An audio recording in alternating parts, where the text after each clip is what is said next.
धूप आ रही थी, खतरनाक धूप आ रही थी और अचानक से इतनी तेज बारिश स्टार्ट हो गई। क्या मौसम हो रहा है ये। मौसम को भी पता नहीं है, वो भी कंफ्यूज्ड है कि बारिश लाऊं या फिर धूप लाऊं। Hey guys, Hare Krishna, welcome और welcome back to my channel. So आज है एक नया दिन एंड नए दिन की शुरुआत में मैं प्रे कर रही हूँ कि मेरे साथ साथ आपके जीवन में भी बहुत सारी पॉजिटिविटी एंड बहुत सारी खुशियाँ आए। सो आज अभी बज रहे हैं दिन के 2। मैं आज बहुत ज़्यादा लेट उठी थी, बहुत ही ज़्यादा लेट उठी थी, 10:30 बजे। एंड आज मेरी तबीयत सही नहीं है, रात में भी अच्छे से नींद नहीं आई। सो दिन में मतलब 4 के टाइम में नींद आई थी। सो उठने में थोड़ा टाइम लग गया आज। उठ के फिर मैं नहाई, पूजा किया। आज एकादशी है, so happy Ekadashi to you also. और अब मैं छत पे आई हूँ मेरे बाल सुखाने। और आज का ब्लॉग मैंने स्टार्ट नहीं किया था, तो मैंने सोचा ब्लॉग स्टार्ट भी कर लेती हूँ। सो आज है ना एकादशी है, तो आज वैसे तो आज द्वादशी है, ठीक है, मतलब एकादशी का जो नेक्स्ट दिन होता है ना उसको द्वादशी बोलते हैं। तो आज हम द्वादशी को सेलिब्रेट कर रहे हैं। तो द्वादशी को कब सेलिब्रेट करते हैं पता है? कि साल में कुछ कुछ दिन आते हैं जिसमें हम एकादशी की जगह द्वादशी तिथि सेलिब्रेट करते हैं, क्योंकि द्वादशी वाले दिन जो है ना, उस दिन में जो सूर्य उदय होता है, जैसे कि मान लो एकादशी वाले दिन 11 बजे से एकादशी स्टार्ट हो गई है, 11 AM, ठीक है, और वो है नेक्स्ट दिन 10 AM तक। तो सूर्य उदय तो नेक्स्ट दिन ही हुआ ना, सो हम नेक्स्ट दिन को मानते हैं, और ऐसे होता है हमारे मठ में। तो जो सिस्टम है हम भी वही फॉलो करते हैं। सो आज है श्री विजया महाद्वादशी। तो और एक तिथि है आज है बामन देव का बर्थडे। सो बामन भगवान की स्टोरी आप सबको पता होगी कि नहीं, आई डोंट नो, पर मैं लिटरली मेरे मन से सोच रही थी कि मैं आप लोगों को सुनाऊं। तो बामन देव का जो प्राकट्य है ना, वो कैसे हुआ, ठीक है। सो आप लोगों को प्रहलाद महाराज जी के बारे में तो पता ही होगा, और जिनको नहीं पता उन्होंने महाअवतार नृसिंहदेव मूवी तो देख ही ली होगी, तो उससे आप लोगों को पता चल गया होगा, ठीक है। सो प्रहलाद जी जो थे ना, वो राक्षस कुल में आए थे। तो उनके पापा का नाम था, उनके पिताजी का नाम था हिरण्यकशिपु। तो हिरण्यकशिपु एंड हिरण्याक्ष दो राक्षस थे, ठीक है। सो वो आए थे राक्षस कुल में, एंड उनके पापा का जो नाम था ना वो है कश्यप मुनि, एंड उनकी मम्मी का नाम था, उनके माताजी का नाम था दिति। सो कश्यप मुनि एंड दिति, उसके बाद आए हिरण्याक्ष और हिरण्यकशिपु। देन हिरण्यकशिपु से आए उनके 4 पुत्र थे, जिनमें से लास्ट जो थे वो प्रहलाद महाराज जी थे। सो देखो, प्रहलाद महाराज जी का नाम लेके धूप आ गई लेते से ही। तो प्रहलाद महाराज जी जो थे ना, वो बहुत बड़े भक्त थे। तो राक्षस कुल में रह के भी उनके भक्ति का जो रीज़न था वो यूँ है कि जब जब उनके पिताजी गए थे तप करने, तो तब उनको इंद्रदेव उनकी माता का नाम था कयादू को हरण करके लेके जाने वाले थे कि राक्षस का पुत्र जो होगा वो भी राक्षस होगा, तो क्यों ना इसको मार दूँ। पर जब वो लेके जा रहे थे तब नारद मुनि ने आके उनको बचाया और उनको अपने आश्रम में लेके गए। तो वहाँ पे नारद जी तो है ही बहुत बड़े भक्त संत थे वो, तो वो बहुत बड़े संत थे, एंड उन्होंने उनकी संगति में आके कयादू भी बहुत ज़्यादा भक्ति करने लगी, हरि नाम करने लगी, जप करने लगी। तो इससे यूँ माना जाता है कि 9 महीने जो बच्चा पेट में होता है ना, मम्मा जो करती है ना, उनका सारा कुछ प्रभाव उसके अंदर आता है। इसलिए देखना, प्रेगनेंसी के टाइम में बोलते हैं कि ज़्यादा से ज़्यादा गीता पढ़ो, हरि नाम करो, है ना, पूजा करो, भगवान जी की कृपा प्राप्त होती है उस बच्चे को। सो जब प्रहलाद आए एंड प्रहलाद जन्म से ही ना वो बहुत ज़्यादा भक्ति में लीन थे। तो हिरण्यकशिपु ने बहुत ज़्यादा ट्राई किया, उनको पहाड़ से गिरा दिया, कभी उनको सांप से कटवाने की कोशिश करी, फिर उनको आग में जलाने का ट्राई किया, पर हर बार भगवान आके उनको बचा लेते थे।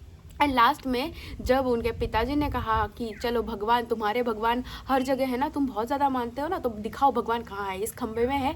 तो उन्होंने कहा कि हाँ, इस खंबे में भी है। और देन नरसिंह भगवान जी का प्राकट्य हुआ।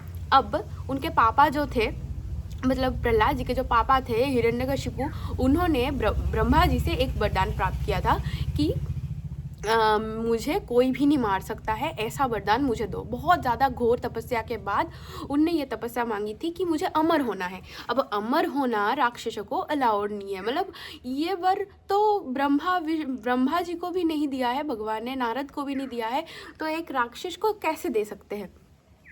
सो ब्रह्मा जी ने कहा कि मैं ये वरदान तो नहीं दे सकता, तुम बताओ तुम्हें और कुछ मैं क्या दे सकता हूँ। तो हिरण्यकशिपु ने बोला कि ना मेरी मृत्यु घर पे होगी, ना बाहर, ना सुबह, ना शाम, ना दिन, ना रात, ना नारी से, ना पुरुष से। सो वरदान भी फलित हो गया और नरसिंह देव जी आए। वो आए आधे नर और आधे नृसिंह, मतलब आधे नर और आधे सिंह के रूप में, ठीक है। सो ना इंसान ना जानवर, दोनों क्राइटेरिया फुलफिल हो गए। और वो आए शाम के टाइम में, बिल्कुल शाम के टाइम में। बात जो आभा रहती है ना, उसको शाम का टाइम बोलते हैं। सो उस टाइम में आए और ना घर पे ना बाहर, तो उन्होंने चौखट पे जाके मारा। एंड उसके बाद उन्होंने जो वरदान मांगा था कि ना है ना किसी अस्त्र से, ना किसी अस्त्र से शस्त्र से किसी से भी मेरी मृत्यु नहीं हो सकती। तो उन्होंने कैसे मारा पता है, उन्होंने अपने नेल्स का यूज़ किया। नेल्स से उन्होंने नरसिंह देव ने हिरण्यकशिपु को मारा। सो उन्होंने अपने नेल्स से हिरण्यकशिपु को मारा, ठीक है, अपने जंघा में रख के। एंड ऐसे प्रहलाद जी इस पृथ्वी के सबसे बड़े भक्त बने, वो भी 5 साल की उम्र में। मतलब डिवोशन, अगर डिवोशन हो ना मन में, तो भगवान ये सब कुछ नहीं देखते कि तुम राक्षस हो, तुम क्या हो, तुम कौन सी जाति की हो। भगवान कुछ भी नहीं देखते। पता है, मुझे लगता है ये जातिवाद वाला जो कि ये जो थिंकिंग है ना, ये मनुष्य ने बनाया है, भगवान ने नहीं। क्योंकि भगवान हमेशा से, भगवान के सारे चाइल्ड उनके लिए सेम है। सो उसके बाद प्रहलाद महाराज जी के जो पुत्र हुए, उनके जो पुत्र मतलब उनके जो पोता, वो बने बलि महाराज जी। अब बलि महाराज जी के अंदर ना वो गुण हमेशा से थे कि मैं भक्त हूँ और मैं भक्ति करता हूँ। पर राक्षसों के जो गुरु जी थे ना, उनके जो गुरुदेव है ना, उनका नाम है शुक्राचार्य। अब शुक्राचार्य जो है ना, वो हमेशा से चाहते हैं कि राक्षस लोग हमेशा इस पृथ्वी पे, इस पूरे यूनिवर्स पे राज करे, ठीक है। तो वो सोचते हैं नहीं, देवता लोग तो है ना शत्रु है, इनको नहीं जीतने दे सकते, ये वो करके वो एक प्रभाव सबके अंदर फैलाते हैं। तो अगर कोई भी इंसान को हम ज़्यादा मानते हैं ना, और वो हमें कोई भी बात बताते हैं ना, तो देखना हमेशा उनका जो प्रभाव होता है ना, वो अपने ऊपर हावी हो ही जाती है। तो शुक्राचार्य हमेशा बलि महाराज जी को भड़काते थे कि नहीं, ये जो भगवान है ना, ये है ना अच्छे नहीं हैं, इन्होंने तुम्हारे परम पिता को मारा, ये वो करके। और जो देवता के गुरु है वो बृहस्पति है।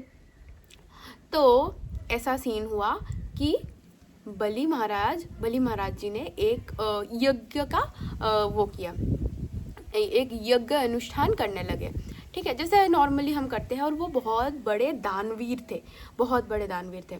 सो उन्होंने एक यज्ञ का वो किया, अनुष्ठान का वो सिस्टम पूरा प्रयास किया कि हाँ यज्ञ होगा मेरे घर पे, ये होगा वो होगा। और वो बहुत बड़े दानी थे, कोई भी आके उनसे कोई भी दान मांगते थे ना, वो हमेशा दे देते थे, चाहे वो कितना ही हो। मतलब 10,000 काऊ दान कर दो, 10 तोला सोना, ये तो बहुत छोटे छोटे अमाउंट बता रही हूँ मैं। वो बहुत मतलब बहुत उनके पास सारा कुछ था, ठीक है, बहुत पैसे और बहुत सारा कुछ था, तो वो हमेशा दान कर देते थे। अब वामन भगवान का अवतरण हुआ। वामन भगवान आए और वामन भगवान का रूप जो शास्त्रों में वर्णित है ना, वो कैसे है पता है कि वो बहुत ज़्यादा, उनकी हाइट छोटी थी, वो एक ब्राह्मण कुल में आए थे और उनके हाथ में कमंडल था और गले में पुष्पों का माला था, जो कि भगवान ने ही उनको, सारे देवताओं ने उनको प्रदान किया था, सारे देवताओं ने, ठीक है। तो वो गए बलि के वहाँ और बलि से जाके कहा कि तुम मुझे क्या ही दे सकते हो। तो बलि ने कहा कि मैं क्यों नहीं दे सकता हूँ, मेरे पास सब कुछ है, इस त्रिभुवन में आपको जो भी चाहिए सब कुछ मेरे पास अवेलेबल है, आप बोल के तो देखो। सो मुझे ना प्लेस चेंज करना पड़ा क्योंकि मेरा फ़ोन बहुत ज़्यादा हीट हो जाता है। एंड मैं धूप में बैठी थी ना, तो फ़ोन काम करना फ़ोन ने बंद कर दिया था। एंड ऐसे ही होता है हर बार। So sorry. पर हमने स्टोरी कहाँ तक सुनी थी, हमने यहाँ तक सुनी थी कि वामन भगवान जी गए और उन्होंने बलि से कहा कि मुझे तुम क्या दान कर सकते हो। तो बलि ने कहा, इस त्रिभुवन में आपको जो चाहिए आप मांग सकते हो एंड मैं अवश्य प्रदान करने का कोशिश करूँगा, मतलब मैं ट्राई करूँगा, मैं आपको दूंगा, ज़रूर से दूंगा। मेरे पास इस त्रिभुवन में जो सारा कुछ भी है ना, सब कुछ मेरे पास अवेलेबल है। उसके अंदर बहुत ज़्यादा घमंड आ गया था, और जहाँ पे भी हमें घमंड आ जाता है ना, भगवान को 1 सेकेंड नहीं लगता है उस घमंड को दूर करने में। ठीक है, तो भगवान ने कहा ठीक है चलो, मैं तुमसे 3 पग जमीन मांगता हूँ, मतलब मेरे पैर के 3 पैर। ठीक है, तो अब बामन जी की हाइट तो कम थी, तो पैर के जो लेंथ था ना पैरों का, तो वो भी बहुत छोटे छोटे से थे। तो बलि ने कहा कि आप मेरा अपमान करने आए हो, मैं आपको सिर्फ ये नहीं दे सकता। तो भगवान ने कहा नहीं दे सकते, पर मुझे तो यही चाहिए। तो उन्होंने कहा आप मुझसे और ज़्यादा कुछ मांग लो, आप मुझसे सोना, घर, ज़मीन, है ना, सब कुछ मांग लो, मैं दे दूंगा, पर मैं यही नहीं दे सकता। तो भगवान ने कहा अच्छा नहीं दे सकते हो, फिर तो तुम्हारा नाम दानवीर नहीं रहेगा, है ना, तुम तो पूरे त्रिभुवन में तुम्हारा नाम फेमस है कि तुम दान करते हो, तुम दानवीर हो बहुत बड़े। तो बलि ने कहा कि ओके ठीक है, मैं आपको 3 पैर जमीन दूंगा। ठीक है, तो भगवान को अश्योर किया उसने। ठीक है, भगवान को अश्योर किया उसने। तो उसके बाद भगवान बामन देव अपना रूप विशाल करने लगे। इतने से बामन जी थे, वो पूरे त्रिभुवन में फैलाने लगे। उनका जो पैर था वो तो पाताल में था, और उनका जो सर था ना वो स्वर्ग में, मतलब बीच का जो शरीर था वो पूरा धरती पे। तो आप सोचो उनकी हाइट कितनी ज़्यादा लंबी हो गई होगी, तो उनके पैरों का साइज़ भी कितना ज़्यादा हो गया होगा। तो भगवान ने अपने एक पैर से पूरे आकाश लोक को नाप लिया था। ठीक है, दूसरे पैर से उन्होंने पूरे धरती को नाप लिया था। तीसरे पग का जो स्थान था ना, तो भगवान ने कहा बताओ अब मैं इसको कहाँ रखूँ। ठीक है, अगर बलि उनको देने में असमर्थ होते तो उनका नाम भी पूरा चला जाता कि नहीं ये त्रिभुवन में फेमस है, ये दान करते हैं और ऐसा। और बलि के अंदर जो भक्ति थी ना, उस भाव का यहाँ पे उदय होता है। तो वो बोलते हैं कि भगवान आप अपना जो तीसरा पैर है ना वो मेरे मस्तक पे रखो, ऐसे कहा था उन्होंने। इससे पता चलता है कि उनके अंदर भगवान के प्रति अनन्य भक्ति है। पर वो होता है ना कि हम इन्फ्लुएंस हो जाते हैं दूसरों की बातों में एंड भगवान की भक्ति करना हम छोड़ देते हैं। पर नहीं, हमें हमेशा याद रखना चाहिए कि भगवान जो है ना वो परम शक्ति है, परम तत्व है भगवान, और वो मूल है हर चीज़ के, वो रूट है, और उनसे हम लोग आए हैं। हमें बिल्कुल भी अहम भाव नहीं रखना चाहिए।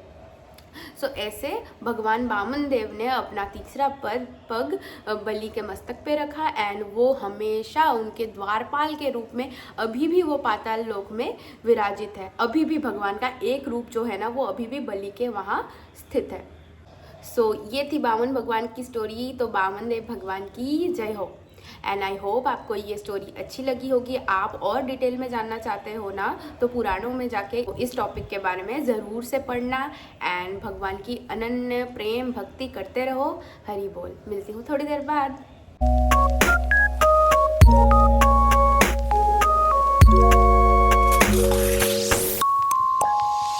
व्हाट्सअप गाइस, क्या कर रहे हो आप लोग? मैं ना बहुत ही ज़्यादा बहुत ज़्यादा बीमार हो गई हूँ। मैं बस यही कर रही हूँ, दवाई ले रही हूँ, सो रही हूँ, दवाई ले रही हूँ, सो रही हूँ, सो नहीं रही हूँ, मतलब लेट रही हूँ। ठीक है, तो लेट ही हूँ, बाकी सब कुछ मम्मा हाथ में पकड़ा देते हैं, कोई टेंशन नहीं होती है मुझे। घर पे रहती हूँ तो, बाहर रहती तो बहुत ज़्यादा टेंशन होती है इस वक्त पे मुझे। तो मैंने आज ज़्यादा कुछ नहीं किया, तो ज़्यादा ब्लॉग भी नहीं कर पाई शाम से। आज का ब्लॉग बहुत ऐसा ही था, इन्फॉर्मेशनल थी, थोड़ी सी पुरानों से रिलेटेड। एंड अभी मैं थोड़ी सी सही हो गई हूँ, तो थोड़ा ब्लॉग करने का मन किया। तो क्यों मूड सही हो गया वो भी बताती हूँ आपको। एक सीरीज़ है, ठीक है, सीरीज़ का नाम है वेडनेसडे। तो आप में से ज़्यादातर लोगों को पता ही होगा।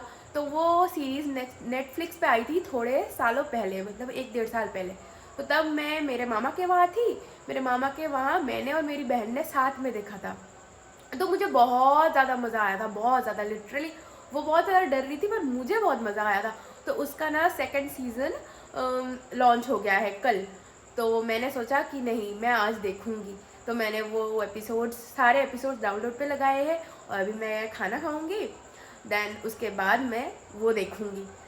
आई am super excited to see this drama and मुझे बहुत पसंद आया था सही में, लिटरली। आप भी देखना, आपको भी अगर थ्रिलर सस्पेंस ये सब पसंद हो ना तो आप भी देखना, ठीक है। सो आज का ब्लॉग यही तक था। आशा करती हूँ आपको आज का ब्लॉग पसंद आया होगा। पसंद आए तो चैनल पे लाइक कमेंट एंड शेयर कर देना, और चैनल पे न्यू हो तो सब्सक्राइब कर देना। मिलती हूँ नेक्स्ट ब्लॉग में, तब तक के लिए bye, good night, take care, Radhe Radhe.